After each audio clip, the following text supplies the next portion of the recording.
Madam, ಈಗ D K Shivakumar ಅವರು ಹಿಂದಿನ ಎಲ್ಲೋ ಒಂದ್ ಕಡೆ ಅವಕಾಶ ಸಿಗದಿದ್ರೆ ಬಿಜೆಪಿಗೆ ಬರ್ತಾರೆ, ಅಮಿತ್ ಶಾ ಜೊತೆಗೆ ಟಚ್ ಅಲ್ಲಿ ಇದ್ದಾರೆ, ಮಾತುಕತೆ ಆಗಿದೆ ಅಂತ ಹಿಂದೆ ಇತ್ತು. ಅದನ್ನ ಅವಾಗಲೇ ನಾನು ಅದನ್ನು ಪ್ರಶ್ನೆ ಮಾಡಿದ್ದೆ. ಈಗಲೂ ಕೂಡ ಬಿಜೆಪಿಗೆ ನಿಮ್ಮ ಕಡೆಯಿಂದನೇ ಆಫರ್ ಹೋಗಿದೆ ಅಂತ, ಅವ್ರಿಗೆ ಬಂದ್ಬಿಡಿ ಈ ಕಡೆ ಸಿಎಂ ಆಗ್ಬಿಡಿ ಅಂತ ಹೇಳಿ ಮುಂದಿನ ದಿನಗಳಲ್ಲಿ. ಸರ್, ಭಾರತೀಯ ಜನತಾ ಪಾರ್ಟಿ ಯಾವತ್ತೂ ಆ ಥರ ಕೆಲಸ ಮಾಡಲ್ಲ. ಒಂದು ವಕ್ತಾರಳಾಗಿ ನಾನು ವರಿಷ್ಠರು ಏನು ಡಿಸಿಷನ್ ಅದು ನಾವು ಇಲ್ಲಿ ಮಾತಾಡೋಕ್ಕಾಗಲ್ಲ.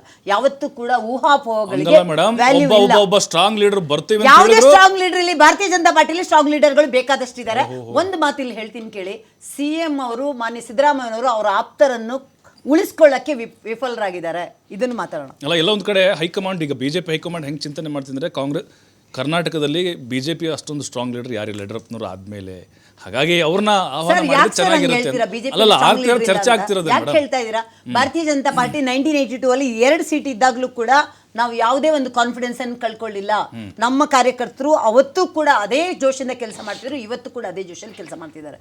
ಇವ್ರು ನಮ್ದು ಎಲೆಕ್ಷನ್ಗೋಸ್ಕರ ಇರುವಂತಹ ಪಾರ್ಟಿ ಅಲ್ಲ. ನಮ್ದು ಯಾವತ್ತಿದ್ರು ದೇಶ ಮೊದಲು ಅನ್ನೋದೇ ಇರೋದು.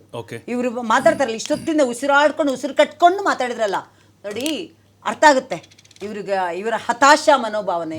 ಇವರು 2 ಬೈ ಎಲೆಕ್ಷನ್ ಗೆಲ್ಲಲ್ಲ. 4ನೇ ತಾರೀಕು ಎಷ್ಟು ದಿನ ಇದೆ ಪ್ರಭು? 2 ಬೈ ಎಲೆಕ್ಷನ್ ಗೆಲ್ತಾರೆ. ಚಾಲೆಂಜ್ ಆಗಿ ಹೇಳ್ತೀನಿ ಕೇಳಿ, ನಾವು 100% 100ಕ್ಕೆ 100 2 ಬೈ ಎಲೆಕ್ಷನ್ ನಾವು ಗೆಲ್ತೀವಿ. ಎಂಥ ಪಾರ್ಟಿ ಅಂದರೆ, ದಾವಣಗೆರೆಯಲ್ಲಿ ಶಾಮನೂರು ಶಿವಕುಮಾರ್ ಮೊಮ್ಮಗ ಈಗ ಕ್ಯಾಂಡಿಡೇಟ್ ಇದ್ದಾರೆ. ಇವರು ಬಿಫಾರ್ಮ್ ಕೊಡೋ ಮೊದಲೇ ಹೋಗಿ ಏನು ಮೇಡಮ್, ಅಲ್ಲಿ ಮುಸ್ಲಿಂ ವೋಟ್ ಜಾಸ್ತಿ ಇದೆ, ನೀವು ಯಾಕೆ ಟೆನ್ಷನ್ ತಗೋತೀರಿ? ಕಾಂಗ್ರೆಸ್ ಆರಾಮಾಗಿ ಗೆಲ್ಲುತ್ತೆ ಅಂತ ಅವ್ರ ವಿಶ್ವಾಸ ಇದೆ. ನಾನು ಇಲ್ಲ ಅಂತ ಹೇಳ್ತಾ ಇಲ್ಲ, ಅಲ್ಲಿ ಖಂಡಿತವಾಗ್ಲೂ ಅವರ ಓಟು ನಿರ್ಣಾಯಕ. ಮುಸಲ್ಮಾನರಿಗೆ ಅವ್ರು ಏನ್ ಮಾಡಿದ್ದಾರೆ, ಮೂಗಿಗೆ ತುಪ್ಪ ಸುರುವ ಕೆಲಸ ಮಾಡಿದ್ದಾರೆ, ಅದು ಗೊತ್ತಿದೆ. ಇವಾಗ ಇಷ್ಟೊತ್ತು ಅವ್ರು ಮಾತಾಡೋದ್ರ ಬಗ್ಗೆ ಮಾತಾಡೋಣ. ಅಭಿವೃದ್ಧಿ ಅಂತ ಹೇಳ್ತಾರಲ್ಲ, ರಾಜ್ಯದ ಜನ ಇದನ್ನು ಇವರು ವೋಟ್ ಪೊಲಿಟಿಕ್ಸ್ಗೆ ಉಳಿಸ್ಕೊಳ್ತಾರೆ ರಾಜ್ಯದ ಜನ. ಆ ಥರ ಅಲ್ಲ, ಎಲ್ಲರೂ ಬುದ್ಧಿವಂತರಿದ್ದಾರೆ. ಇವರು ಹೇಳಿದ್ದು ಒಂದಾದರೂ ಸತ್ಯ ಇದೆಯಾ? ಈ ಕರ್ನಾಟಕದ ಕಾಂಗ್ರೆಸ್ ಪಕ್ಷ ಬರೀ ಸುಳ್ಳು ಹೇಳೋದೇ ಇವ್ರ ಮನೆದೇವರು, ಸುಳ್ಳೇ ಇವ್ರ ಮನೆದೇವರು. ಸುಳ್ಳ 100 ಸರಿ ಹೇಳಿ ಅದನ್ನು ಸತ್ಯ ಮಾಡಕ್ಕೆ ಹೋಗ್ತಾರೆ. ಜನರಿಗೆ ಎಲ್ಲವೂ ಗೊತ್ತಾಗುತ್ತೆ. ರೈತರಿಗೆ ಇವ್ರು ಏನು ಮಾಡಿದ್ದಾರೆ, ನಾವು ಕೊಡ್ತಾ ಇದ್ದ 4,000 ರೂಪಾಯಿನ ಯಾಕೆ ಕಟ್ ಮಾಡಿದ್ರು, ನಾವು ಕೊಡ್ತಾ ಇದ್ದ ರೈತ ವಿದ್ಯಾನಿಧಿಯನ್ನು ಯಾಕೆ ಕಟ್ ಮಾಡಿದ್ರು, 2,500 ರೈತರು ಆತ್ಮಹತ್ಯೆ ಮಾಡಿಕೊಂಡ್ರು, ಅವ್ರಿಗೇನು ಮಾಡಿದ್ರು, ಇವರು ಇಷ್ಟೆಲ್ಲ ನಾವು ಮಾತಾಡ್ತಿದ್ದೀವಲ್ಲ, ಇಷ್ಟು ಮಹಿಳೆಯರ ಅತ್ಯಾಚಾರ ಆಯಿತು, ಇಷ್ಟು ಕಡೆ ಕಾನೂನು ಸುವ್ಯವಸ್ಥೆ ಪ್ರಾಬ್ಲಮ್ ಆಯಿತು, ಏನು ಮಾಡಿದ್ರು? ಏನು ಮಾಡ್ತಾ ಇಲ್ಲ.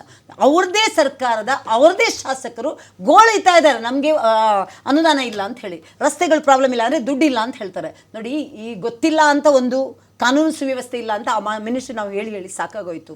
ಯಾವುದ್ರ ಬಗ್ಗೆನೂ ಇವರಿಗೆ ಪರಿಜ್ಞಾನನೇ ಇಲ್ಲ. ಯಾವುದ್ರ ಜನರ ಬಗ್ಗೆ ಅಂತೂ ಕಿಂಚಿತ್ತು ಕಾಳಜಿ ಇಲ್ಲ. ನೀವು ಕರ್ಕೊಳ್ಳಲ್ಲ. ಹಾಗಾದ್ರೆ ನೋಡಿ, ಬಿಜೆಪಿಗೆ ಬರುವುದು ಹೋಗುದು ಭಾರತೀಯ ಜನತಾ ಪಾರ್ಟಿಯ ನಾಯಕತ್ವವನ್ನು ಮೆಚ್ಚಿ ಯಾರು ಬಂದರೂ ಕೂಡ ಭಾರತೀಯ ಜನತಾ ಪಾರ್ಟಿ ವೆಲ್ಕಮ್ ಮಾಡುತ್ತೆ. ನಾವು DK ಶಿ ಅವರು ಇವರು ಅಂತ ಹೇಳ್ತಾ ಇಲ್ಲ. ನರೇಂದ್ರ ಮೋದಿಯವರ ನಾಯಕತ್ವವನ್ನು ಮೆಚ್ಚಿ ಯಾರು ಬರ್ತಾರೆ ಅವ್ರನ್ನ ವೆಲ್ಕಮ್ ಮಾಡ್ತಾರೆ. ನಾವು ಇದರ ಬಗ್ಗೆ ಇಲ್ಲಿ ಕೂತ್ಕೊಂಡು ನಾವು ನಾನು ಹೇಳ್ತಿರೋದು, ಇವರ ಕುರ್ಚಿ ಕಾದಾಟ ಬಿಟ್ಟು ಇಷ್ಟೆಲ್ಲ ಇಂಪಾರ್ಟೆಂಟ್ ಕ್ಯಾಬಿನೆಟ್ ನಡೀತಾ ಇದೆ. ಇವರ ಕ್ಯಾಬಿನೆಟ್ ನಡೀತಾ ಇರುವಾಗ ಇಲ್ಲಿ ಒಳ ಮೀಸಲಾತಿ ಬಗ್ಗೆ ಈ ಥರ ಬರೀ ತುಪ್ಪ ಸವರೋ ಕೆಲಸ ಮಾನ್ಯ ಸಿದ್ದರಾಮಯ್ಯನವ್ರು ಮಾಡ್ತಾರಲ್ಲ, ನಿಜಕ್ಕೂ ಅವರಿಗೆ ಅಹಿಂದ ಅಂತ ಹೇಳ್ತಾರ? ಹಿಂದುಳಿದ ಪಂಗಡದ ಬಗ್ಗೆ ಅವ್ರಿಗೆ ನಿಜಕ್ಕೂ ಅಕ್ಕರೆ ಇದೆಯಾ? ಈ ಥರ ಇದ್ದಿದ್ರೆ 52 ಜಾತಿ ಪಂಗಡಗಳು, ಪರಿಶಿಷ್ಟ ಜಾತಿಗಳು ಅವ್ರ ಜೊತೆ ಎಲ್ಲ ಚರ್ಚೆ ಮಾಡ್ತಾ ಇದ್ರು. ಏಕಾಏಕಿ ಇವರು ಈ ಥರ ಮಾಡ್ತಾರೆ ಅಂತ ಹೇಳಿದ್ರೆ ಅರ್ಥ ಆಗುತ್ತೆ, ಜನರಿಗೂ ಅರ್ಥ ಆಗುತ್ತೆ. ಏನ್ ಸಮಾನ ಮಾಡಿದ್ದಾರೆ? 52 ಎಲ್ಲರನ್ನು ಕರೆದ್ಬಿಟ್ಟು ಮಾತಾಡಿದ್ರೆ ಅವರು ಏನ್ ಸಮಾನ ಮಾಡಿದ್ದಾರೆ ನೋಡಿ. ಎಲ್ಲವನ್ನೂ ಎಲ್ರಿಗೂ ಗೊತ್ತಾಗ್ತಿದೆ. ಇವರ ಹತ್ರ ಖಜಾನೆ ಖಾಲಿ ಆಗಿದೆ ಅಂತ ಗೊತ್ತಿದೆ.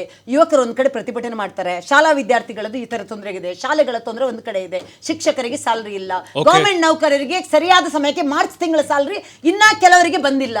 ಈ ತರ ಪರಿಸ್ಥಿತಿ ಕರ್ನಾಟಕದಲ್ಲಿರುವಾಗ ಭದ್ರಾ ಮೇಲ್ದಂಡೆ ಮಾತಾಡ್ತಾರೆ. ಡೀಟೇಲ್ ರಿಪೋರ್ಟ್ ನೀರಾವರಿ ಬಗ್ಗೆ ನಿಮ್ಗೆ ನಿಜಕ್ಕೂ ನಿಮ್ಗೆ ಕಾಳಜಿ ಇದೆ ಅಂದ್ರೆ DPR ರೆಡಿ ಮಾಡಿ, ಡೀಟೇಲ್ ರಿಪೋರ್ಟ್ ಮಾಡಿ, ರಾಜ್ಯದ ಪಾಲಲ್ಲಿ ಇಡಿ. ಖಜಾನೆ ಖಾಲಿ ಮಾಡ್ಕೊಂಡು ಕೂತಿದ್ದೀರಾ.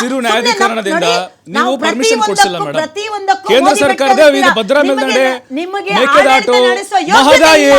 ರಿಸೈನ್ ಮಾಡ್ಬಿಟ್ಟು ಹೋಗಿ.